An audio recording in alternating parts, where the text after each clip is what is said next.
I'd love to win the Tour of Turkey. Yeah, I bet you would.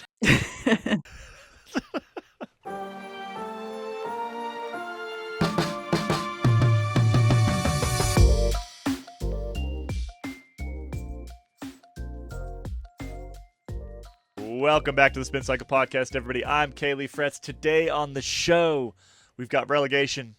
We've got a Vuelta cluster. We are headed to the Visma van, and a big gravel race happened. Let's get to it.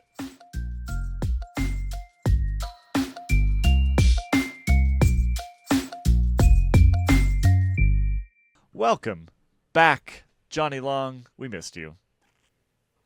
Zinchao, Mezamis, I'm back. Back at it. Where were you again? You were in Southeast Asia somewhere. Yep, Vietnam. Lovely country. Lots of bike things. Yeah.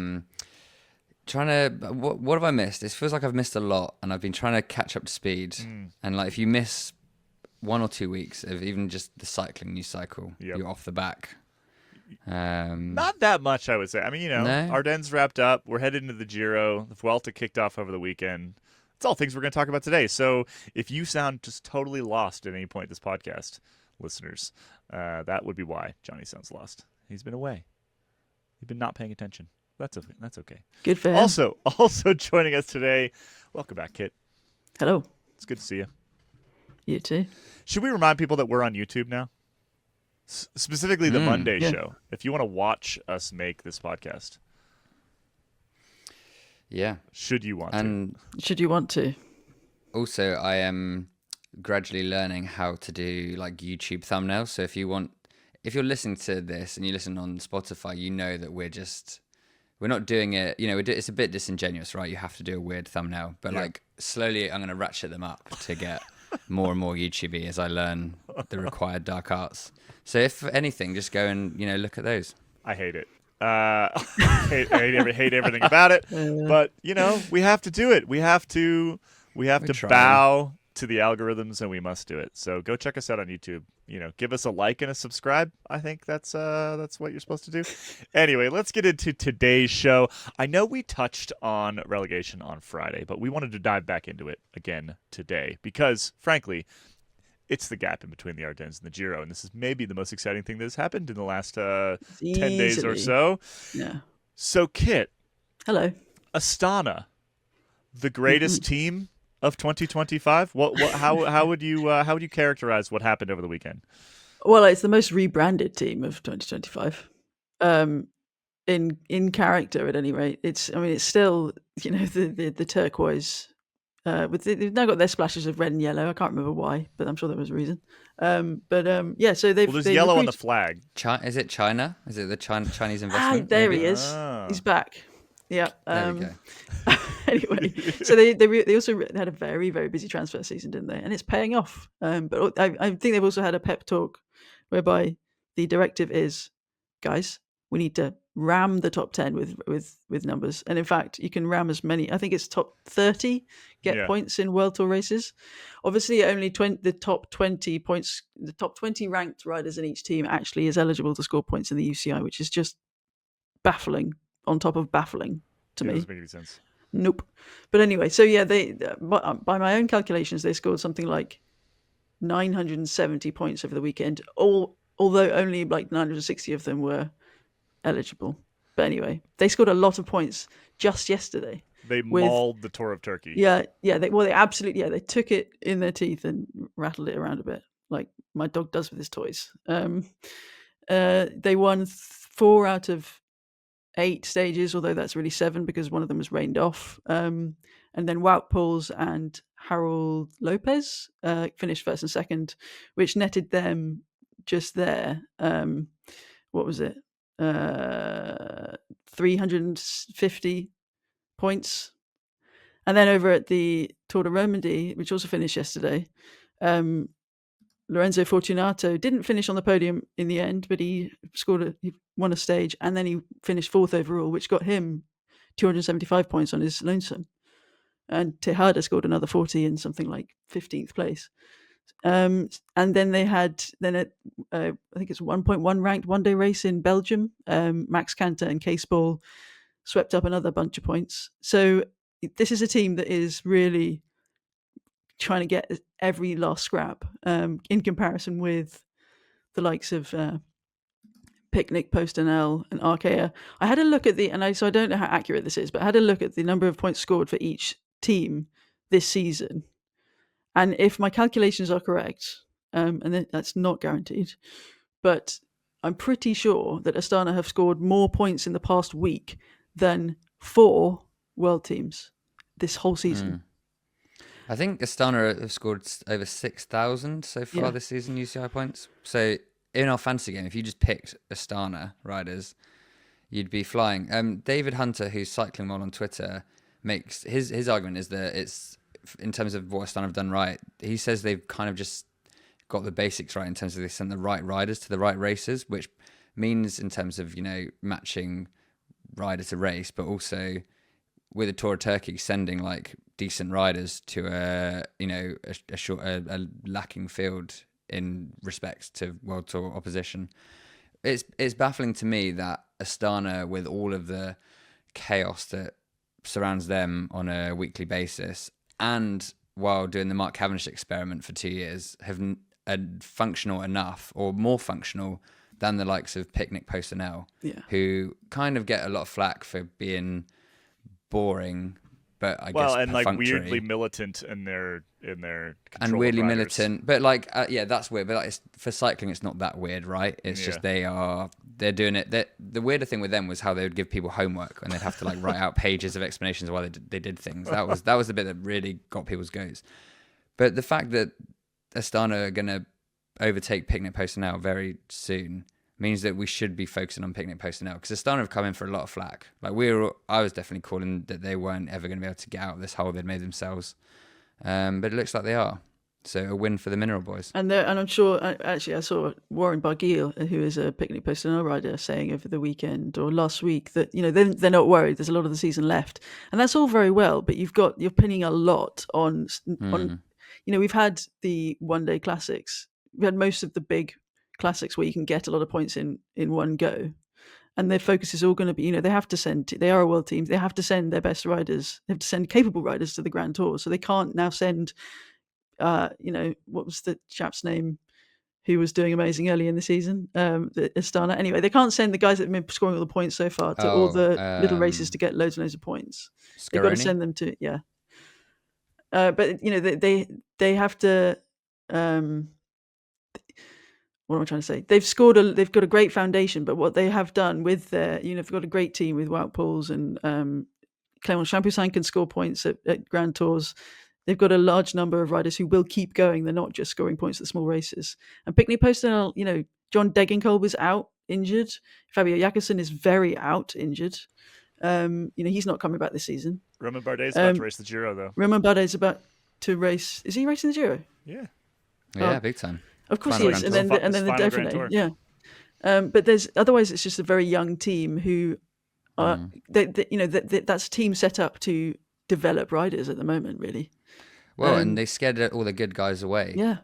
Pretty much. Whereas Astana, for all their failings, often riders seem like they're having at least a bit of a fun time at Astana. Yeah, it's like they know that they they're do the the rap joker. videos. Yeah, they know that they're doing weird stuff. Like Alberto Bettiol getting third in a time trial yesterday. What's going on? And they know that they might not get paid in come October. But the thing is, if you just completely disassociate from reality, there's probably a lot more fun to be had, especially when you're in the dystopian world of bike racing. Do you think that Wout Poels was told, "Hey, come to Astana, you'll lead the Tour of Turkey team"? Do you think he was told that ahead of time? Was that the big? That's probably better than carrying Chris Froome around, isn't it? That's true. At least after a while. Wout Poels is after. He's got to complete the trilogy, no? So he's been told you can lead a team at whichever race. He hasn't got a stage out yet. Giro. Yeah, because he's going to the Giro. He's going. Then it's the Giro.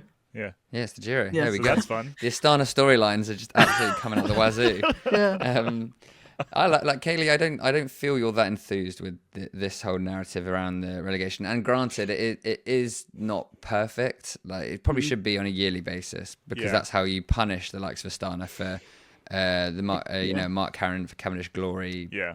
Whatever tribute act. It's hard to do that without like the equivalent of a parachute payment thing, though, right? Like what happens in soccer, which is you know you get relegated, but you continue to get a bunch of cash for a long time. So often you get the bounce back, right? So you go down, you come up, you go down, you come up, you go down, you come up, which we're kind of seeing anyway, right? Like basically what we're seeing is if are leaving.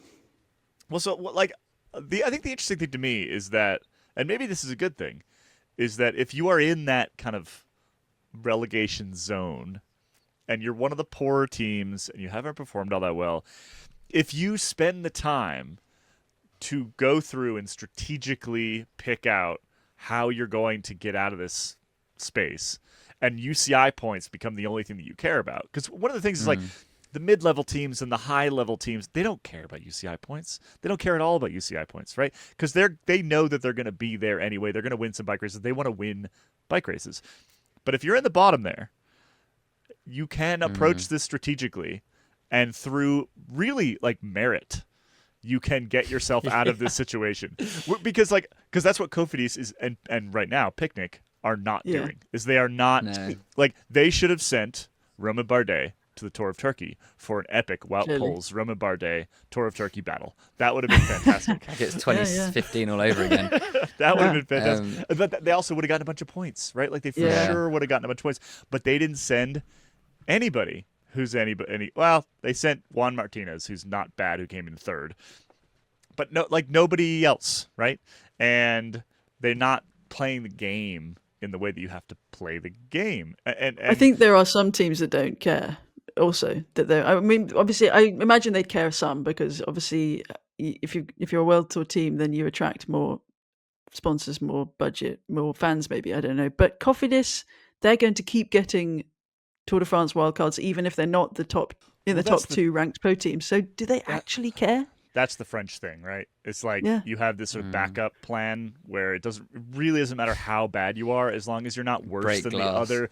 Yeah, as long as you're not worse than the other French Especially teams. Especially as Arkea is probably going to disintegrate at the end of this season. Yeah, you're still going to get invited to the Tour de France, and effectively that's all Cofidis, like the sponsor. That's all they care about. So probably keep getting invitations to the Vuelta as well because Cofidis sponsors the Vuelta. No. Cofidis sponsors. They do used to sponsor anyway. the Vuelta. Yeah, they do heavily sponsor the Vuelta. So I think Cofidis doesn't mind so much that they've only scored 900 points in the past 4 weeks. Should we use that as a segue into the Vuelta that happened over the? That makes a lot of sense. Started over the weekend. Explaining, I was listening to another podcast that was calling itself out for mentioning the segways when they brought them up, which kind of is it like breaking the fourth wall? Is that kind of the same thing? Yeah. Or is it patting ourselves on the back? Maybe? Yeah, but it's weirder to just have like overly choreographed ones or like hard that's true. Fair enough. Yeah. It's fun. I feel like we do it quite often though. But anyway, I think as professional podcasters, when we do a good job, we should pat ourselves on the back. Fair enough. Because we do a bad job with segues so often that I think when we nail it, we should really be like, good job us. And we should really highlight it for the audience to make sure they didn't miss it. There we go. We've now spent a minute on this segue, folks. I hope you're happy. The Vuelta Feminina team time trial cluster bleep. Let's try to avoid. We've had a lot of explicit. We're not swearing now. We've had a lot of explicit episodes. A lot to do with me, I think. I apologize for that. We've just had a lot of explicit. I have to click the little explicit button every time and we've had a lot of those lately. So let's keep in mind that there are children about. Was intern Nick being sweary? Intern Nick was being sweary a little bit. Oh, okay. Was he? I'll share the load. Youth. So, the Vuelta Feminina team time trial cluster. Kit, what happened here? Well, yeah, it was fairly chaotic, which is becoming a trend for Barcelona team time trials. But I'll get to that in a second. But yeah, I mean, it was a 8.1 something kilometer time trial around the streets of Barcelona, which was won by Lidl Trek, who were the pre-race favourites. And Ellen van Dijk went into the red jersey as one of the two mothers on the team on Mother's Day in Spain. So that was a nice little detail. And I think all the bib numbers had "Congratulations, Mama" on the where it has nice. A sponsor bit usually. Yeah. So that was a nice touch. But the main story out of that time trial was that it was evidently there was a lot of chaos behind the scenes because there were more than one team was essentially late to roll down the start ramp. And there was I think Jonny, you might have a bit more of the details on this because more of it's come out in the Yes. past 24 hours. But it sounds like one team was maybe a little bit late, or one group of jury commissaires were a little bit slow, and then it caused a backlog. And then Visma had 2 riders who weren't even ready to go Yes. for no So fault of their own. At no the fault time of of their own. They the were start. Visma were there on time, ready to go, but because basically the bikes will get checked beforehand, right? Because you've got to make sure you're within the parameters. I don't know, Ronan. If you want that stuff, go listen to Ronan's podcast. He'll spend 3 hours talking about how they measure the handlebars or whatever. Anyway, you have to get your bike checked is the main thing, and you obviously have a start order of the team, so you have to turn up like 20 minutes before your start time, get your bike checked, get ready in the little start hut, or it's not a hut because there's loads of them, the start line. And then head off, you do your thing, and you're done. It's quite a good day for the riders because it's often quite a short day. Even if it's like you get all your work done in a short amount of time, and it hurts a lot, but then you're free basically. And so Visma, we saw one rider do like a rolling start basically, and like come wiggle through the people holding the other riders by the saddle and letting them off and join in. And then we saw another rider zoom in from the little side access bit where all the cars and motos come out to follow the riders. So that was a nightmare. They blamed the fact that there was only one like UCI person checking the bikes, so obviously they were swamped and had too much to do. But also Movistar turned up slightly late, although Movistar argued back saying that there was already a backlog by that point, so it didn't actually make a difference. But that didn't stop the UCI fining them about $2,000 equivalent in Swiss francs. Did you see what Pauline Ferrand-Prévot put on her story before it was taken down? Was just saying basically, well, it started with WTF. Yes, you have to bleep that. I don't know.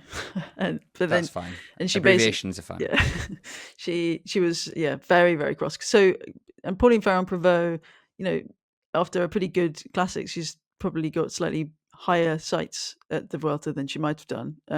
Definitely didn't want to lose too much time in GC, and they lost 21 seconds, finished 10th, but Visma Lease bike. So she was very miffed. 20 of those seconds were from the kerfuffle, wasn't it?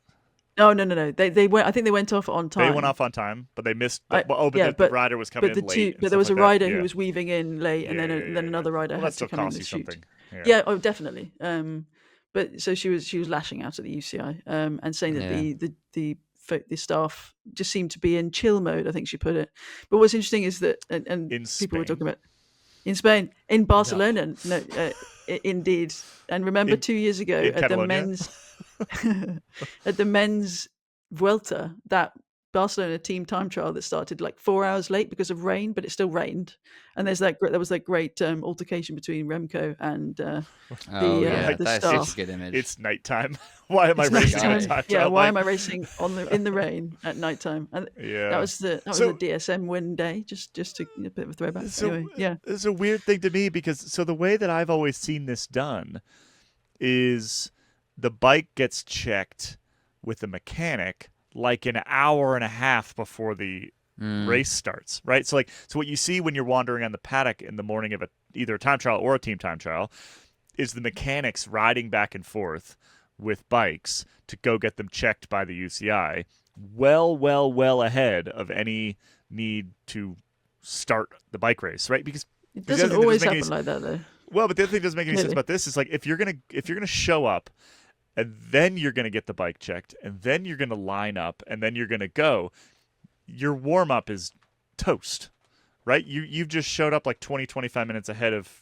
when your race is supposed to start. So this the whole thing just seems like it was put either because if I'm assuming the teams were told when to show up at the UCI, right? That it's generally how this works. But why? But why? Because like I said, I've seen it happen in a way that makes much more sense over and over and over again, and I have no idea why this would be arranged in this way.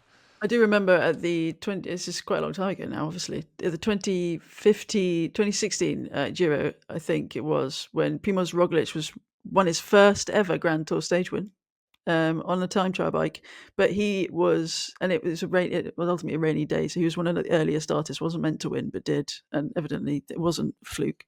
But he raced on a second bike because without a bidon, without any liquid, and it was a 40-kilometer time trial because his bike was tested right on the start line, and they wouldn't let him through on that bike. So his mechanic had to go and get him a spare bike that wasn't equipped for the stage. So it has happened at high-profile situations I before. know it's happened. I just don't understand how.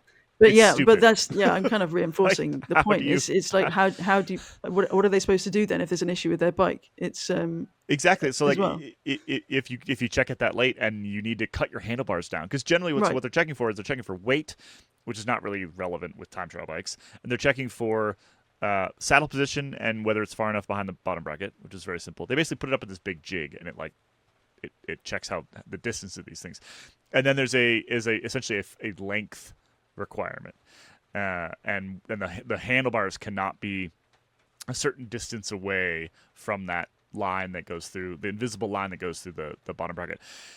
In the men's side, where you have more taller riders, you're also looking at some of them have an exception, and they can go a little bit longer as a result. In the women's peloton, there's probably only a small handful of riders that are tall enough to get that exception. But yeah, that's what they're doing. It's not a hard thing to do. It's not complicated. But if your bike fails for whatever reason, it's a sizable amount of work for a mechanic to then fix it, because it's often like getting a hacksaw and chopping the ends off of your handlebars, and then having to like reinstall shifters and things like that. So Some of these teams None won't of this even makes have any many sense to me. spare TT bikes anyway. no Yeah. Some of those smaller teams, yeah, or none. or none at all. Or none. Yeah. Yeah, So shambles at shambles. the Vuelta. Shambles. I think shambles. the only worst job in cycling than being a rider is probably being a mechanic. Oh yeah. Just the Yeah, theme of it's a the long theme day. of this year I'm finding so far is who would be a professional cyclist. Narratively, that's what I'm experiencing. Just like even this latest thing, right, where it's like you're already having to do a team time trial, anyway, and then all of this stuff goes wrong, and you must get to the end of your day when you're under pressure to perform, and you're just like, what am I doing? Like this is all, everything is conspiring against me to do my job. I mean, Yeah, I have a lot of empathy this year, I think. I would agree with that. It's a really hard gig, and unless you're at the very, very, very top of the sport, particularly in the women's peloton, you ain't getting paid that much either. Oh, it's not. That reminded me of something I meant to say with the relegation chat. It's probably way more satisfying to be one of those lower teams and then go to a race to actually try and win it, rather than just for be sure. like pack Oh, fodder man. up ahead. So is there a new like sweet spot existing where you're either like Tadej Pogacar, Mathieu van der Poel, or your Wout Poels EF. at Astana And you get to win the Tour of Turkey, which is or fun. EF? Yeah, imagine I'd love to Well, win the Tour of yeah. Turkey. Yeah, I bet you would. Anyway, back to the Vuelta Feminina. I just every time there is a time trial in Spain, there is just like a slight tightening of the chest. Do you not think? Yeah. Just like, What's going to go wrong this Going time? to go wrong. Yeah. Well, yeah. The Spanish never really liked time trials anyway. A couple notable exceptions. Remember the team but- time trial they had on a boardwalk a couple of years ago? On Yeah. a beach? What was that? That's good stuff. Was had that to the put- ice one or not? No- The salt oh flats? gosh, no, I don't think it was. But anyway, yeah, they throw some stuff at the riders. They do feel the need to dress it up. Like any race in the Netherlands, it's like we'll just have a team time trial and it's just going to be In an industrial around a estate. roundabout just for an hour and a half. Whereas Spain are like, no, we have to do something, which I give them credit for. You know, they might not be able to make it work on like as it's supposed to, but at least it looks. Well, and then they have to do Yeah, it on time visually trial bikes, interesting. which are terrifying. So that's extra yes, fun. true. Well, for more of Vuelta coverage, obviously, head over to Wheel Talk this week. They're going to be diving into all sorts of good storylines out of the Vuelta. It's probably too late now, but we are running a Vuelta fantasy game, which you can check out if you open up the homepage. We're also about to kick off. Actually, it already has kicked off our Giro fantasy game. I really like playing this fantasy because it's not like pick a team. It's pick a rider for each day. So it's very, very, very simple. It's just who do you think is going to win that particular day? And you can run through the whole Giro.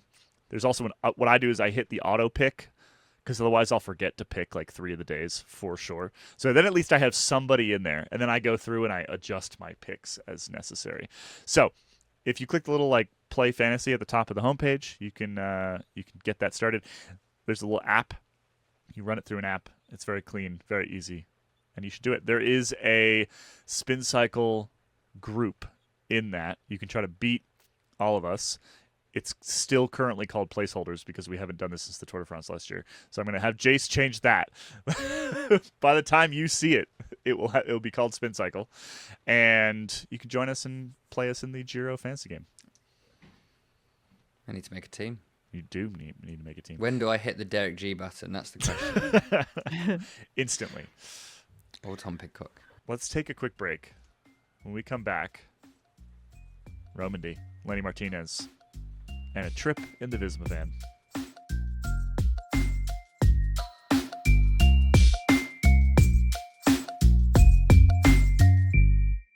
Welcome back, everybody.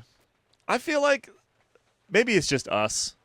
Maybe other people were paying attention to the Tour de Romandie, but we kind of weren't. Were you? I watched 20 seconds of it.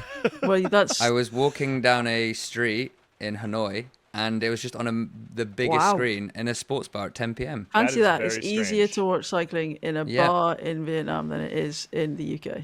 That is Indeed. very strange. No, I kind of kid. It's like this weird. It's this in the men's side. It's this weird thing like wedged in between the Ardennes and the Giro, and it gets stuck in there. And so the riders that are doing it are generally they've got some other goal in the future. It's not like it's a little bit too close for most riders, not all riders, to be using it as a Giro prep race, right?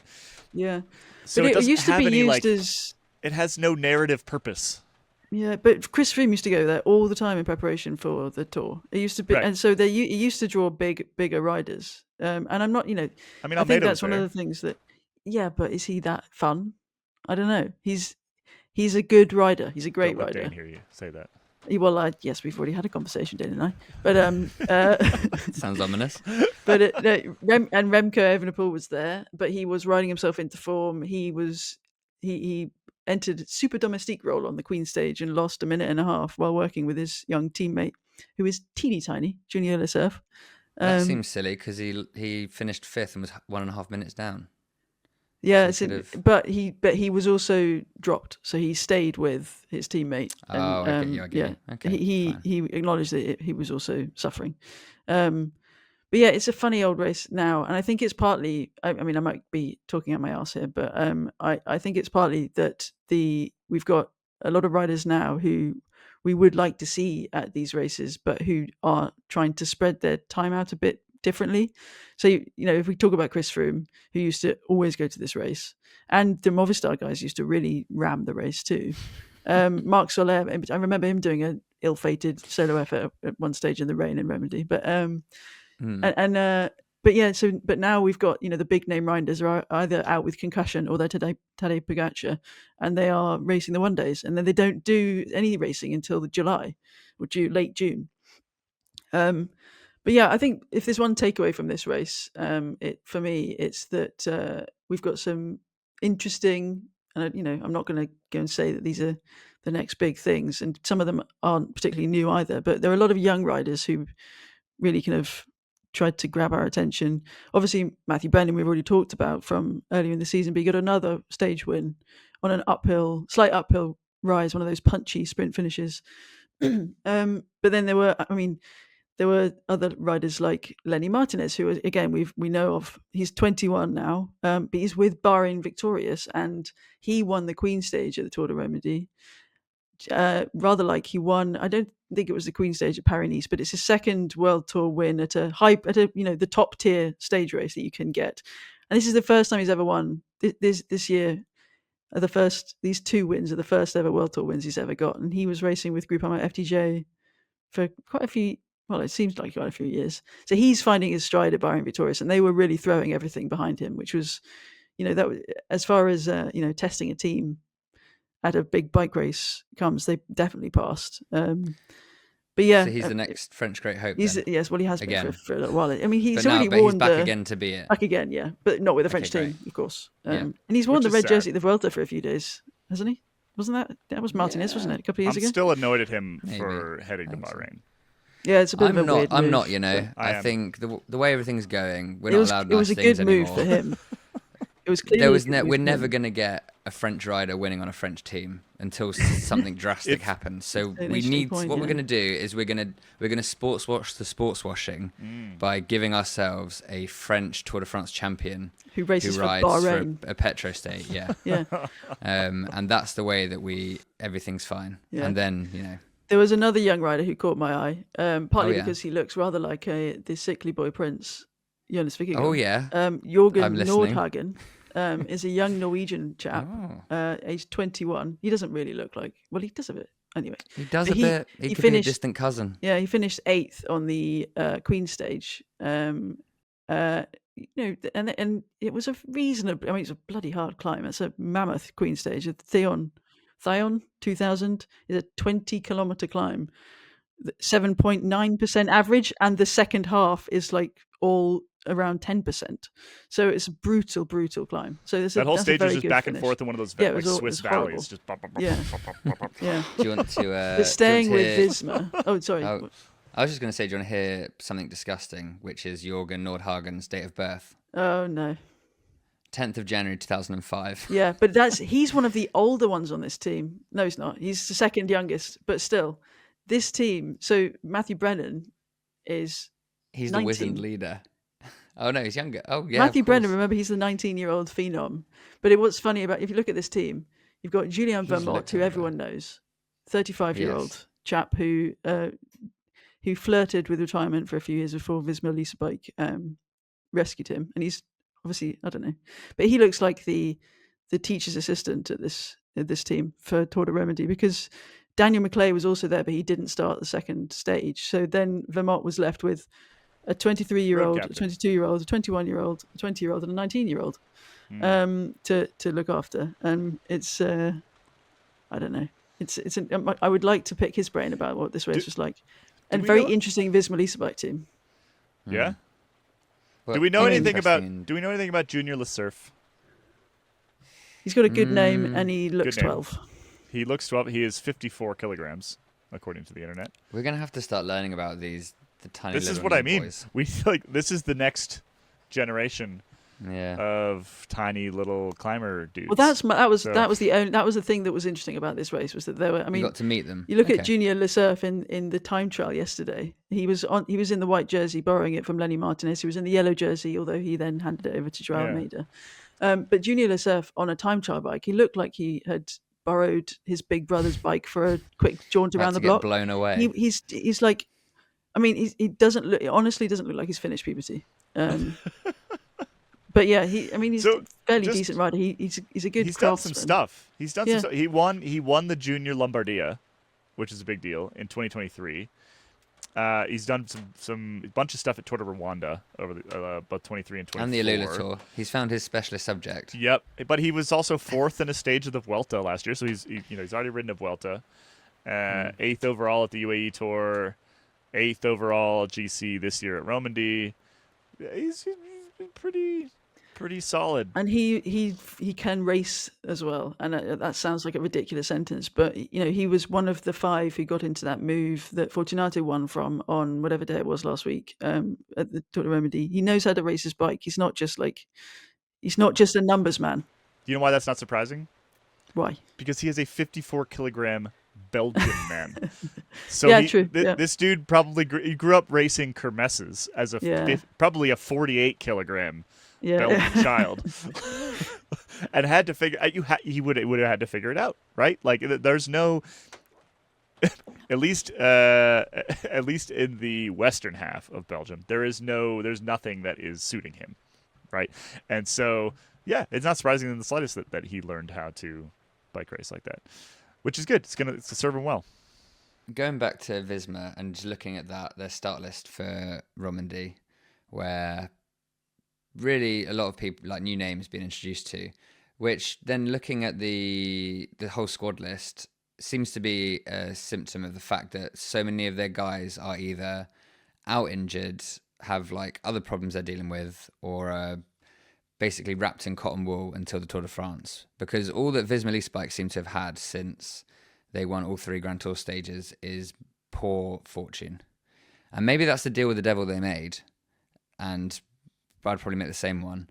But like they pulled out of Eschborn Frankfurt, right?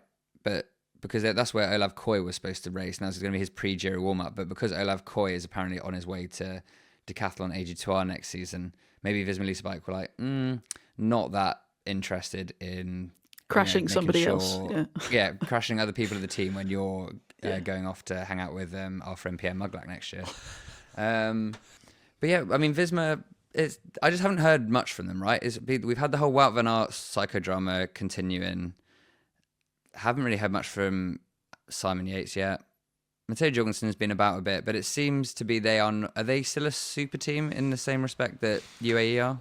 I mean, they've won 13. They've got 13 victories, I think, so far this year. Yes, 13. Half World Tour. And a third of them are just Matthew Brennan. So the 19-year-old, who's just incredible. We didn't announce that we are headed into the Visma van, which is where we currently are. We're currently driving the Visma van around. If you're on YouTube, you can see me miming this. Pretending to drive. Pretending to drive.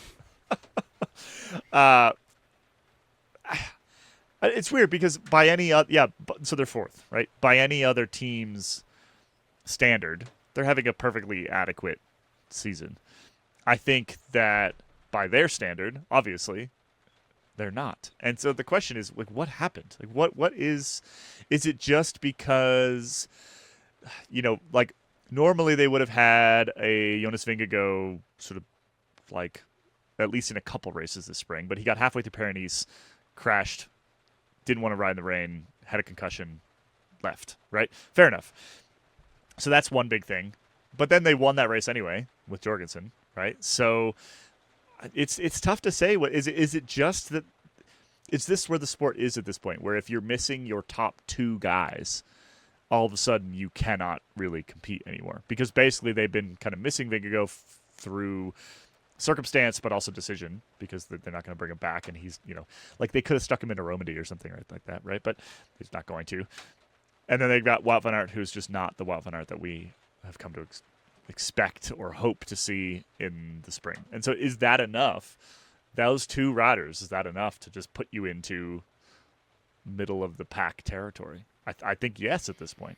That's where the sport is. I mean, the thought experiment when you consider if Visma hadn't happened upon Jonas Vingegaard and he developed into the rider he is, where would that team be? Because there's not money troubles around Visma in any sort of real tangible way, but there's always that sense of danger lingering. Like with the Lisa Bike sponsor, that's like the Pong Group rallying around one of the biggest teams in the sport. But we see Visma's approach to like trying to get things like a merch store going, and we see Richard Plugger. You can imagine part of his thing with One Cycling is in part to make his team stand. Like the only reason you're interested in making One Cycling work is because you've got a vested interest in it, because you're not the lead. Like if you're the leader of UAE Team Emirates, you've no reason. You've got all the money you want, and it's either there or it isn't there, and that's the whole project. I think the whole Visma storyline has been flown under the radar a bit, and I think there are some things there which probably are worth some more attention. I think it all feels a little bit kind of tired. Especially you got I mean, just like you say, everyone's kind of like on eggshells or wrapped in cotton wool. You've got the B team is doing great stuff in Romandie or sometimes, but then you've got Wout van Aert, you've got Vingegaard, you've got Laporte who's got the mystery illness that's keeping him out for ages, and then it just feels a bit kind of like sad, Hopefully they can do something fun in the upcoming. We are now in between the key points of the season, and they are a Grand Tour team. They always manage to do something. We haven't had a Grand Tour yet. Yeah. No. Well, Maren Zeeman leaving and like being known to be leaving last year, I think was a big loss. Do you know how many sports directors Visma have? Are you about to tell us? I'm about to tell you. Yeah, I don't know. Go on, lots. 14. That's quite a number. Really? And that's just like the official list. I'm assuming it's relatively recently updated. Are they just all called? Oh yeah, there are so many, and the app. Wow. So to put that in context, the average World Tour team has somewhere between like 6, 7, 8, 9 in that neighborhood. Most of them have at least 7 or 8. Some of the smaller teams are down to like 6 or 7. But Visma still has twice the number. Twice the number of sports directors. I don't really know what to take out of that, other than it feels very Visma of them to have like just a lot of middle management running around. Yeah. Well, no, I think we do. So like I see Matthew Hybor on this, for example, who also works in the sort of the performance division. So he's chatted with Ronan quite a bit. Yeah. It's quite a list. It's quite a list. It really is. Yeah. I think the most likely scenario here is that Richard Plugge, as you alluded to, Jonny, made a deal with the devil a couple years ago. They won everything that they possibly could, and now they are paying for it. Agreed. Karma? I don't know. Probably not. Not karma's not the right word. Just a Karma deal for lying to us about Mark Madio drinking beer. That must be it. Yeah. That must be it. That must be it. I would like to see them come back because it's more fun. It's more fun when we've got a strong Visma versus a Tadej Pogacar. I think that is absolutely true. Definitely. Let's take a quick break. When we come back, we're going to chat with Joe Laverick on the Traka.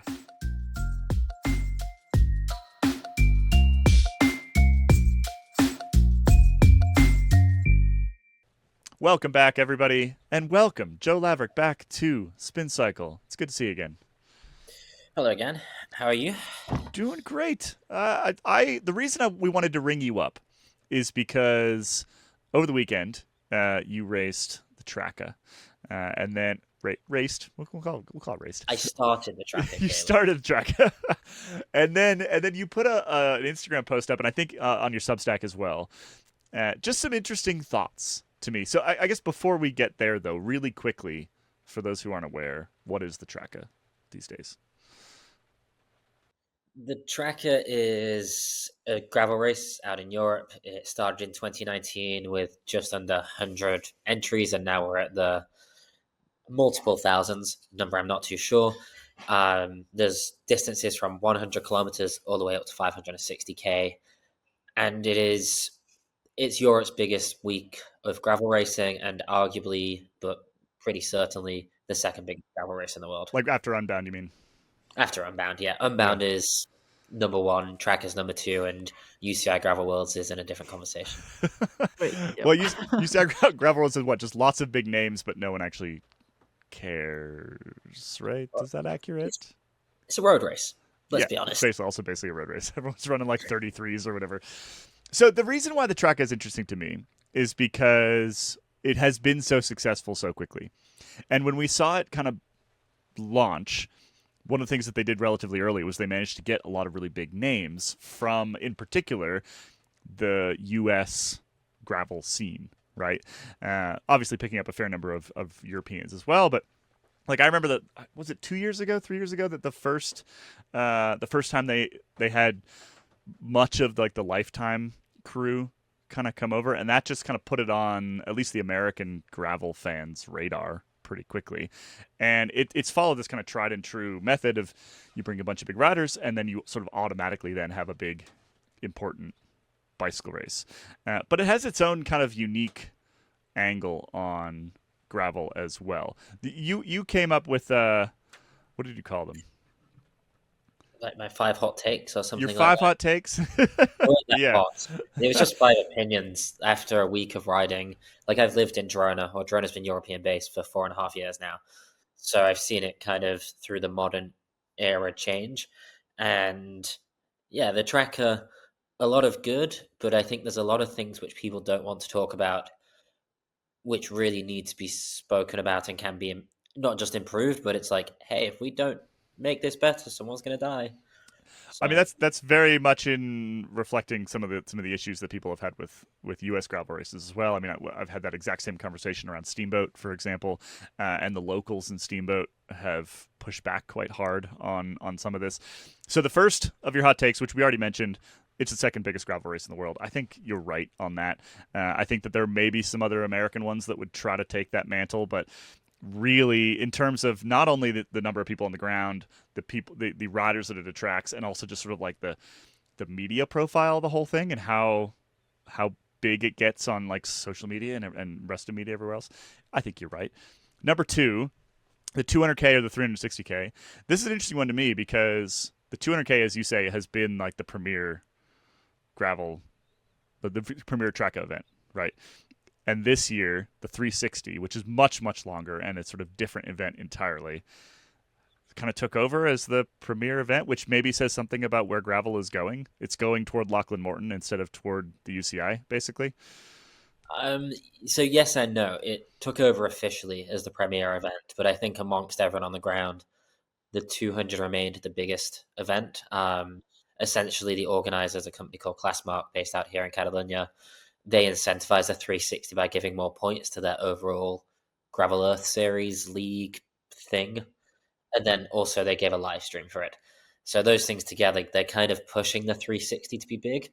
And all of us riders are like, hey, we have Unbound in 3 weeks. We don't have to race 360K. 200's already pretty epic.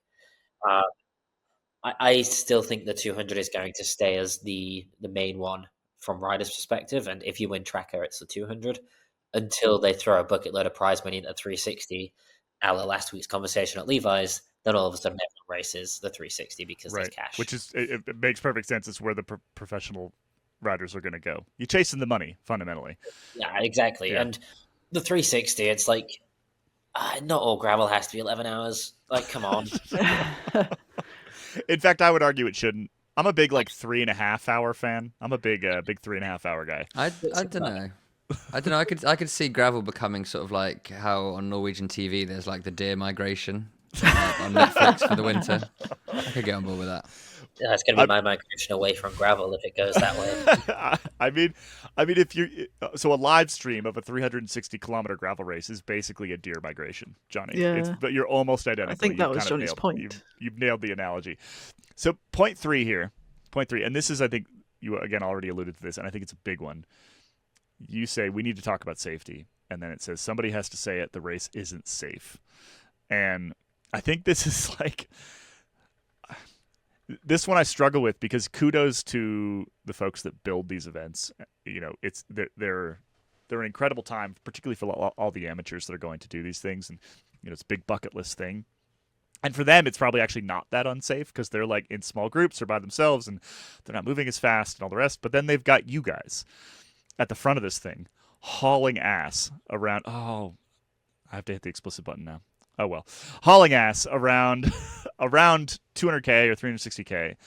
And it's not safe because the roads are open. And at some point, we're going to have an issue, right?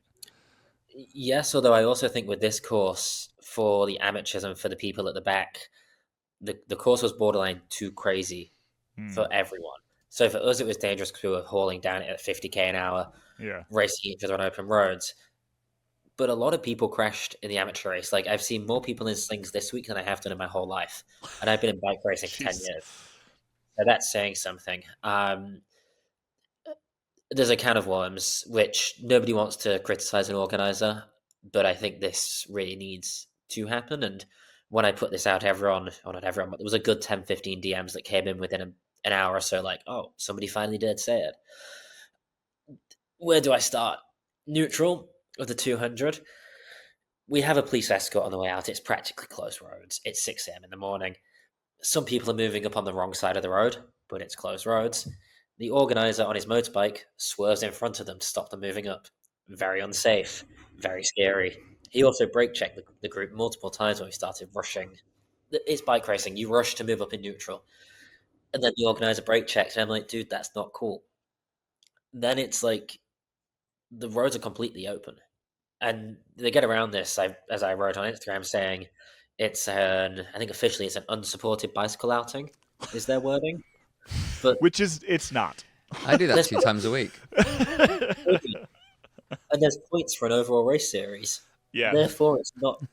It's a bike race. I think that they've done this in some attempt at legal indemnification, and I think that if a judge was ever to actually have to look at this, they would be like, no, everything. You can't just write "we're not a bicycle race" on your website and make yourself not a bicycle race. It doesn't really work like that. If it looks like a bicycle race, quacks like a bicycle race, etc., it is a bicycle race, and they're not going to get around that one.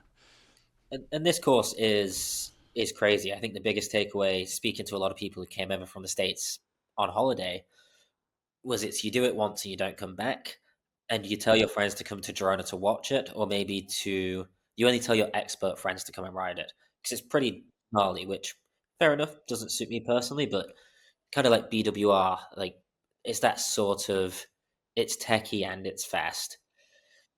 But the technicality of this is 50 odd k an hour down a hill where there's farmers coming up. It's just, I'm not comfortable. So yeah, I think if this is going to continue to, let's be honest, it makes a bucket load of money, this race. The overheads are super low. There's no markings. You just get a GPX track and it's off you go. That's why organizers do these. Yes. But it's like, if you're going to make that much money, at least put some back to ensuring that your riders are safe, is my opinion as a rider. And it's like, at the end of the day, it's going to be one of my friends and competitors who ends up wrapped around the side of a tractor. And it's like, we've seen it happen in the World Tour when the UCI are far from perfect, but they do an okay job, or they try to do an okay job. Mm-hmm. This almost just seems negligent. Yeah.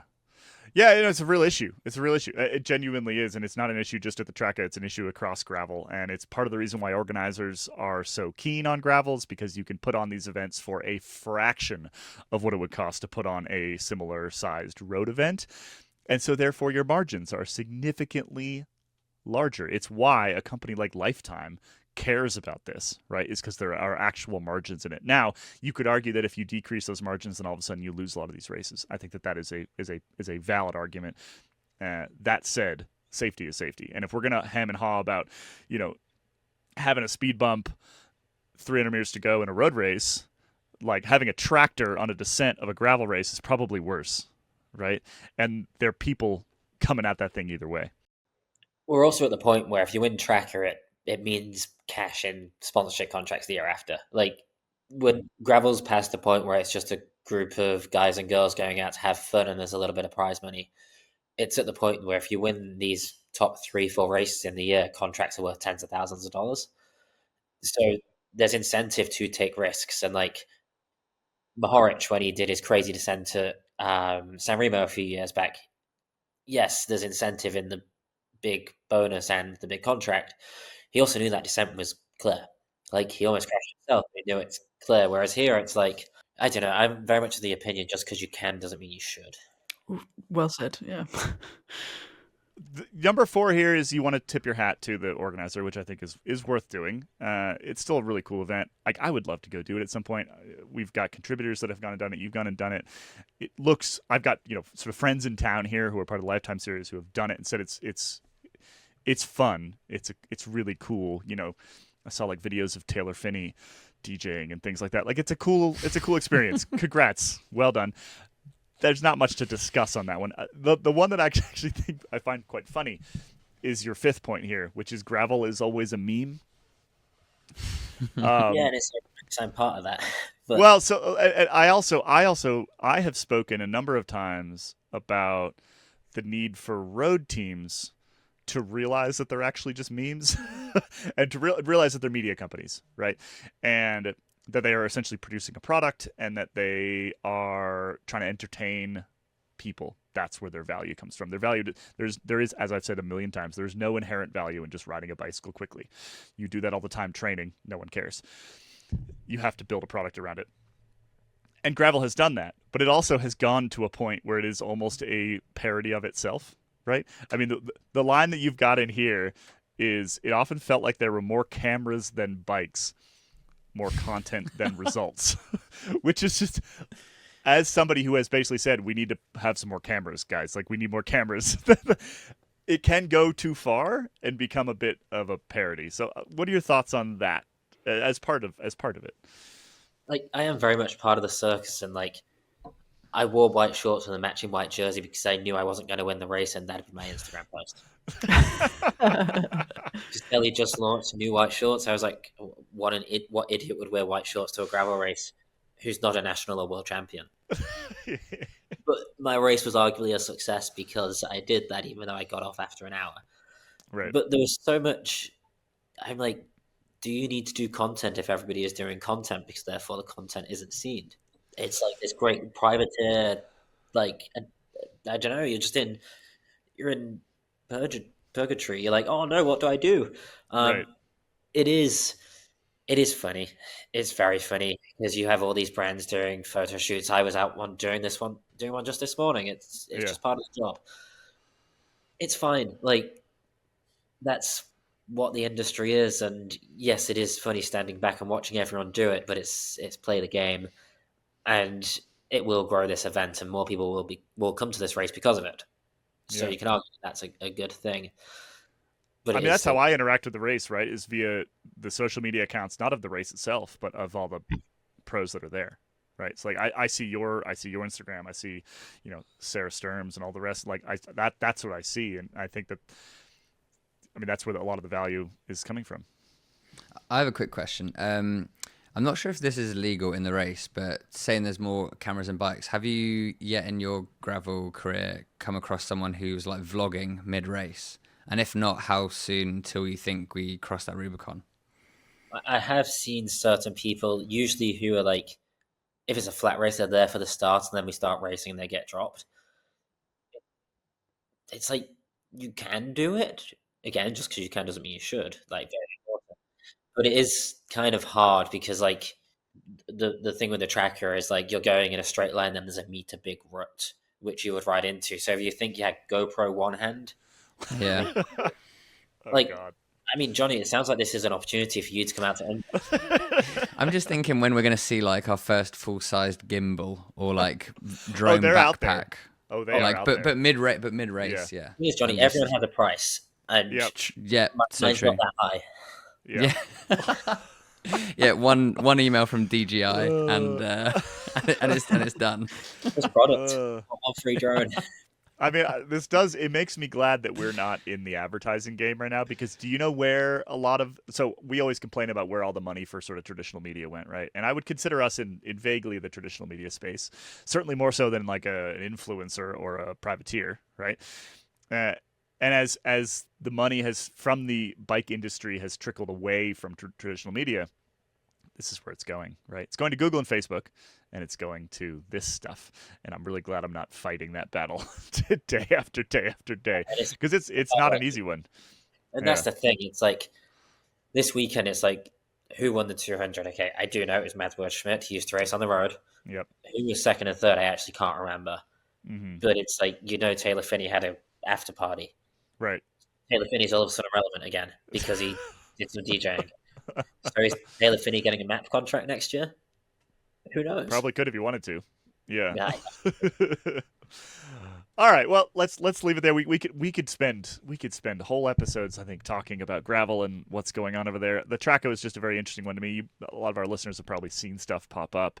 I mean, Joe, you and I were talking about maybe we'll stick your Substack up on the site, or I'll write something. It's like, we'll put. Joe, would you like to vlog Unbound? Oh yeah, there we go. We can buy you a gimbal and everything. If I'm not going to win Unbound and I vlog it, is that? Oh, there's a really good question here. It's like, what's more important? If I'm not going to win it, we get one of those GoPros that you put in your mouth so you can't breathe, or the 360 thing that you stick on your handlebars and sticks out in front of you.